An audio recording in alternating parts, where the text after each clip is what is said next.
মাননীয় সদস্য ফরিদা ইয়াসমিন, মহিলা আসন 35। আপনার সময় 2 মিনিট। ধন্যবাদ মাননীয় স্পিকার। আমার নোটিশের বিষয় উত্থাপনীয় বিষয় হচ্ছে ভৈরব থেকে মেথিকান্দা নরসিংদী হয়ে ঢাকায় একটি কমিউটার ট্রেন চালু প্রসঙ্গে আমি মাননীয় রেলপথ মন্ত্রণালয়ের মন্ত্রী মহোদয়ের মনোযোগ আকর্ষণ করে এই নোটিশটি দিয়েছি।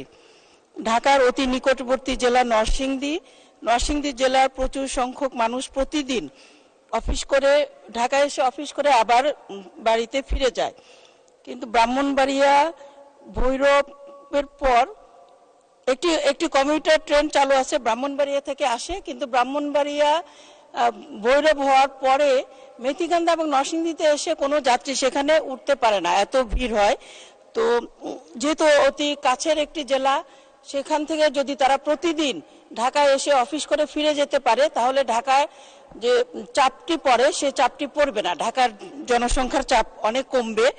তো এই জন্য আমি মাননীয় রেলমন্ত্রীর দৃষ্টি আকর্ষণ করে ভৈরব থেকে মেথিকান্দা রেল স্টেশন হয়ে নরসিংদী হয়ে ঢাকায় একটি কমিউটার ট্রেন চালুর জন্য তার দৃষ্টি আকর্ষণ করছি। অনেক ধন্যবাদ মাননীয় স্পিকার। ধন্যবাদ মাননীয় সদস্য।